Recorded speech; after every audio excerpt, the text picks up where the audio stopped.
Hello students, this is Vipin Kumar Singh.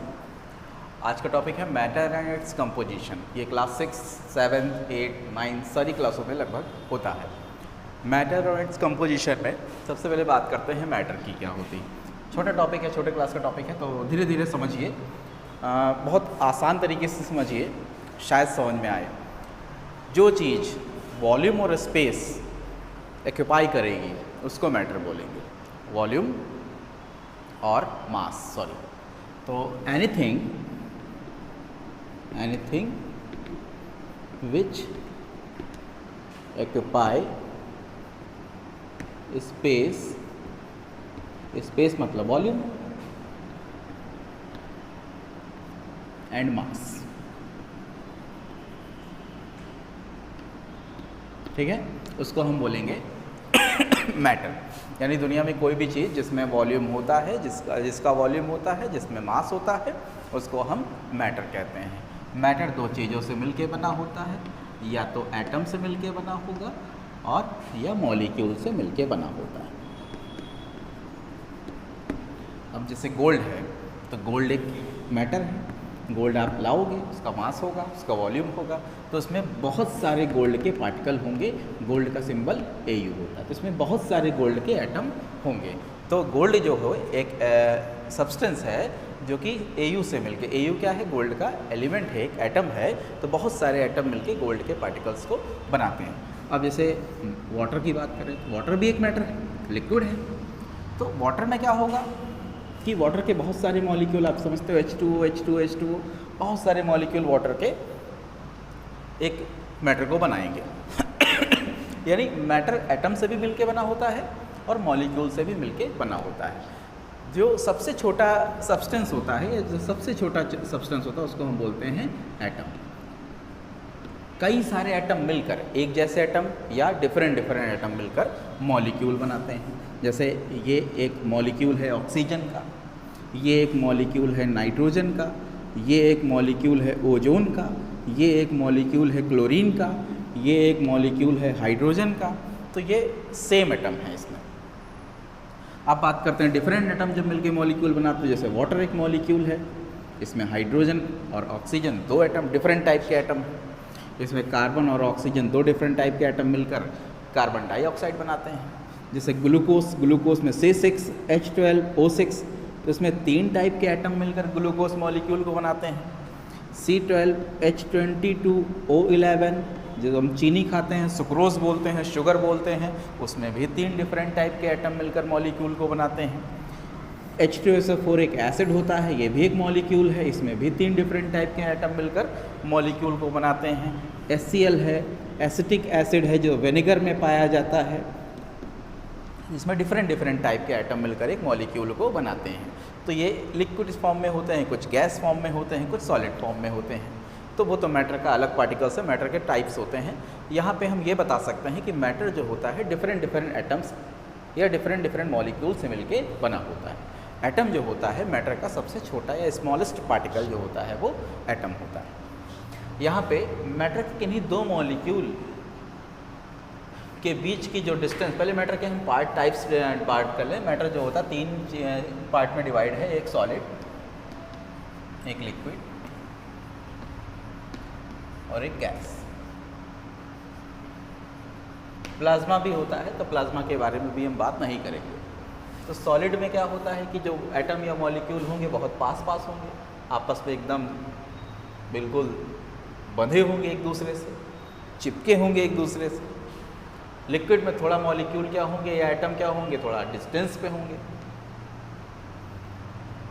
थोड़ा arrangement उनका नहीं होगा, जिगजैग हो सकता है, क्योंकि लिक्विड में मॉलिक्यूल का अरेंजमेंट नहीं है, लेकिन सॉलिड में मॉलिक्यूल का अरेंजमेंट एक फिक्स पैटर्न पे होता है। सॉलिड में जो एटम होंगे एक फिक्स पैटर्न पे होंगे। इनको थोड़ा सा हम बड़ा डायग्राम आपको बना के दिखा रहे हैं। जैसे आप ऐसे समझिए,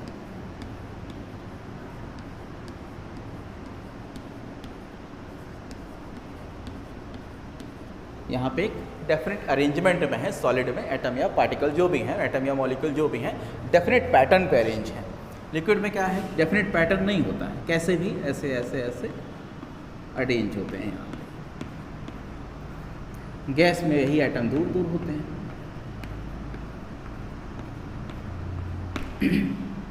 तो पूछा ये जाए कि जो मैटर के 3 पार्ट होते हैं, सॉलिड, लिक्विड और गैस, उसमें किसकी काइनेटिक एनर्जी, किन मॉलिक्यूल या एटम की काइनेटिक एनर्जी किसकी ज़्यादा होती है, तो हम ये बताएंगे कि जो गैस फॉर्म में होते हैं एटम या मॉलिक्यूल उनकी काइनेटिक एनर्जी ज़्यादा होती है, फिर लिक्विड में और फिर सॉलिड में। यानी अगर हम काइनेटिक एनर्जी की बात करें तो काइनेटिक एनर्जी की बात करें सॉलिड की सबसे कम, फिर लिक्विड की और फिर गैस की, मॉलिक्यूल की होती है। अगर 2 एटम या 2 मॉलिक्यूल के बीच के डिस्टेंस को बोलते हैं intermolecular distance. Intermolecular distance solid में सबसे कम, गैस में सबसे ज़्यादा होती है। तो अगर हम इंटरमॉलिक्यूलर डिस्टेंस की बात करें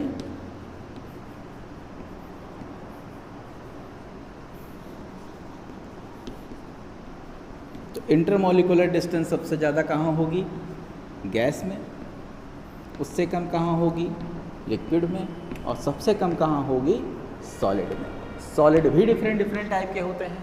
कोई सॉलिड ऐसे होते हैं जिनको हम चाकू से काट सकते हैं, उनकी इंटरमॉलिक्यूलर डिस्टेंस कम होगी। कुछ सॉलिड ऐसे होते हैं जिनको हम चाकू से नहीं काट सकते हैं, उनकी इंटरमॉलिक्यूलर डिस्टेंस और ज़्यादा होगी। जिसकी इंटरमॉलिक्यूलर डिस्टेंस ज़्यादा होगी उसकी डेंसिटी भी ज़्यादा होगी। डेंसिटी का मतलब ये है, अगर हम मास को कांस्टेंट कर दें, मास को कांस्टेंट करने का मतलब हम 1 किलो कोई चीज़, जैसे कॉटन ले लें, 1 किलो कॉटन ले लें और 1 किलो आयरन ले लें, दोनों का मास सेम है, लेकिन आयरन इतने हिस्से में आ जाएगा, कम स्पेस एक्यूपाई करेगा, लेकिन 1 किलोग्राम कॉटन ज़्यादा स्पेस एक्यूपाई कर लेगा। तो 2 सब्सटेंस अगर उनका मास सेम हो तो जो ज़्यादा स्पेस एक्यूपाई करता है इसका मतलब उसकी डेंसिटी कम है, और जो कम स्पेस एक्यूपाई करेगा इसका मतलब उसकी डेंसिटी ज़्यादा है। कम स्पेस एक्यूपाई कर रहा है इसका मतलब उसके मॉलिक्यूल पास पास हैं।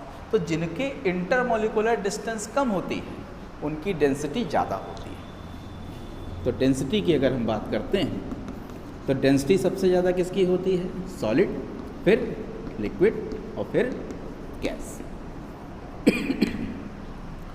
जो गैस पार्टिकल होते हैं, गैस के मॉलिक्यूल होते हैं या गैस के एटम होते हैं, वो जिगजैग मोशन करते रहते हैं, यानी एक दूसरे से टकराते रहते हैं और अपनी एनर्जी किसी दूसरे एटम को देते रहते हैं। तो इस तरीके के मोशन या रेंडमली मोशन को बोलते हैं जिगजैग मोशन। इसको सबसे पहले रॉबर्ट ब्राउन ने देखा था, तो उसके नाम पे पड़ गया ब्राउनियन मूवमेंट या ब्राउनियन मोशन बोला जाता है। जो गैस पार्टिकल इधर उधर मूव करते रहते हैं, इनके बीच की इंटरमॉलिक्यूलर डिस्टेंस सबसे ज़्यादा होती है और इनके बीच की सॉलिड में इंटरमॉलिक्यूलर डिस्टेंस सबसे कम होती है। जिसमें इंटरमॉलिक्यूलर डिस्टेंस कम होगी उसका फोर्स ऑफ अट्रैक्शन भी ज़्यादा होगा। तो यहाँ इंटरमॉलिक्यूलर फोर्स यानी कि 2 पार्टिकल के बीच में लगने वाला फोर्स सॉलिड में सबसे ज़्यादा होता है, लिक्विड में कम और गैस में सबसे कम। जिसमें इंटरमॉलिक्यूलर फोर्स कम होगा उसकी काइनेटिक एनर्जी ज़्यादा होगी, मूवमेंट ज़्यादा होगा। मूवमेंट ज़्यादा होगा तो हम बोलेंगे मोबिलिटी उसकी ज़्यादा है। अब बात करते हैं साइज और शेप की। तो सॉलिड का साइज और शेप फिक्स होता है, सॉलिड रिजिड होता है। रिजिड का मतलब ये कह सकते हैं कि बहुत कठोर होता है, एकदम सॉलिड होता है। तो उसके पार्टिकल्स क्या होंगे, मूव नहीं करेंगे, जिस शेप में है उसी शेप में रहेगा, उसको हम कैसे भी शेप में बदल नहीं सकते हैं। लिक्विड का कोई शेप नहीं होता, या ये कह सकते हैं कि लिक्विड के बहुत सारे शेप होते हैं, जिस बर्तन में रखोगे उसी बर्तन का शेप हो जाएगा। या लिक्विड का एक अपना कोई एक फिक्स शेप नहीं होता है, वो दूसरे बर्तन पे, वेसल के बर्तन पे या वेसल पे डिपेंड करता है कि वेसल का जो शेप है वही उस लिक्विड का शेप होगा, यानी उसका कोई अपना कोई शेप नहीं होता है। वही चीज़ गैस के लिए है। गैस जरूरी नहीं कि एक बर्तन में रहे, गैस की डिफ्यूज़न पावर ज़्यादा होती है। डिफ्यूज़न क्या होता है, जैसे आपने एक कोने पे परफ्यूम लगाई और उस कोने तक पूरी परफ्यूम महक गई, तो जिसके पार्टिकल ज़्यादा फैल जाते हैं इसका मतलब उसकी डिफ्यूज़न पावर ज़्यादा है, और जिसके पार्टिकल नहीं फैल पाते उसका मतलब उसकी डिफ्यूज़न पावर है ही नहीं है, जीरो है। तो डिफ्यूज़न पावर जो होगी वो गैस में होगी। जैसे जैसे गैस को हीट करेंगे उसकी डिफ्यूज़न पावर बढ़ेगी। अब यहाँ पे हीट की बात आई, हीट की बात आई, अगर सोचो सॉलिड को हीट कर दे तो इसके पार्टिकल अरेंज हैं तो ये टूट जाएंगे तो धीरे धीरे इस तरीके से आ जाएंगे। इसको और ज़्यादा हीट करो तो ये और टूटेगा तो ये इस तरीके से गैस फॉर्म में आ जाएगा। यानी जैसे जैसे हम टेम्परेचर बढ़ाते हैं वो इंटरमॉलिक्यूलर डिस्टेंस कम होगी, यानी इंटरमॉलिक्यूलर जो फोर्स ऑफ अट्रैक्शन है वो वीक हो जाएगा, टूट जाएगा। जब टूट जाएगा तो इंटरमॉलिक्यूलर डिस्टेंस कम होती जाएगी, और जैसे जैसे इंटरमॉलिक्यूलर डिस्टेंस कम होती जाती है वैसे वैसे कोई सॉलिड लिक्विड में या कोई लिक्विड गैस में कन्वर्ट होता रहता है। आप ऐसे समझिए इसको।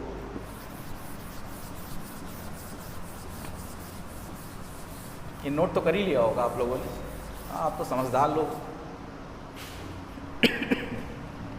तो अगर कोई सॉलिड है उसको हम हीट करते हैं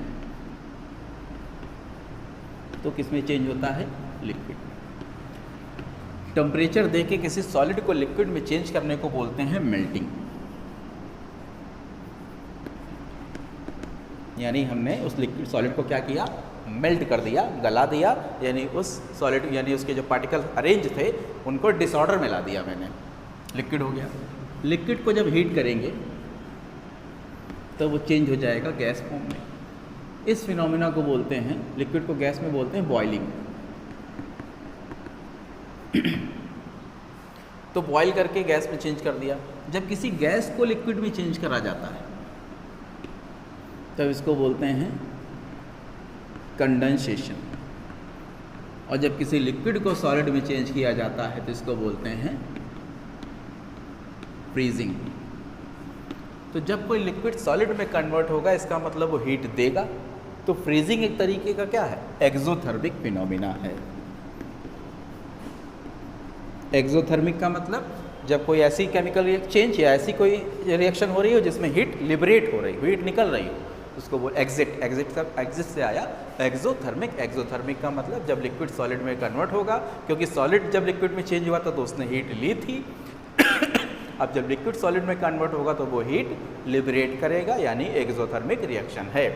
लिक्विड जब गैस में चेंज होता है तो ये हीट लेता है, यानी ये रिएक्शन कौन सी है? एंडोथर्मिक है। और जब गैस लिक्विड में कन्वर्ट होगी, जो कंडेंसेशन होगा, तो कंडेंसेशन एक तरीके का एक्सोथर्मिक फिनोमिना होता है। ठीक है, यानी कि जब गैस पार्टिकल लिक्विड फॉर्म में चेंज होंगे तो उसको बोलते हैं कंडेंसेशन। होता क्या है, अगर हम टेम्परेचर की स्केल पे बात करें, यहाँ पे टेम्परेचर है मिनिमम, यहाँ पे टेम्परेचर है मैक्सिमम।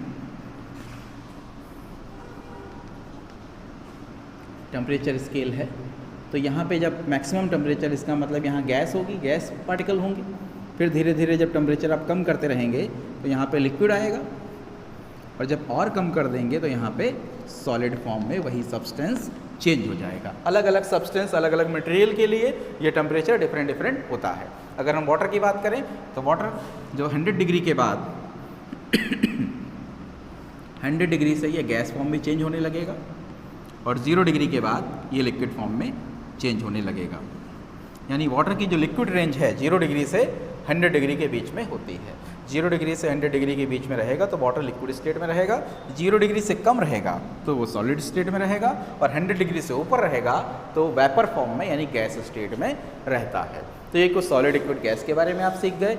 डिफ्यूज़न आप समझ गए, इंटरमोलिकुलर डिस्टेंस आप समझ गए, इंटरमोलिकुलर फोर्स क्या होता है वो समझ गए, काइनेटिक एनर्जी किस सब्सटेंस की ज़्यादा होती है वो आप समझ गए, एटम क्या होते हैं, मॉलिक्यूल्स क्या होते हैं। एटम्स, एक एटम की प्रॉपर्टी सेम होगी, एक एलिमेंट के जितने भी एटम होंगे उनकी सारी प्रॉपर्टी एक जैसी होगी, केमिकल प्रॉपर्टी एक जैसी होगी, उनके आउटर मोस्ट शेल में इलेक्ट्रॉन या उनके न्यूक्लियस में प्रोटॉन सब एक जैसे होते हैं अगर वो सेम एलिमेंट के एटम हैं।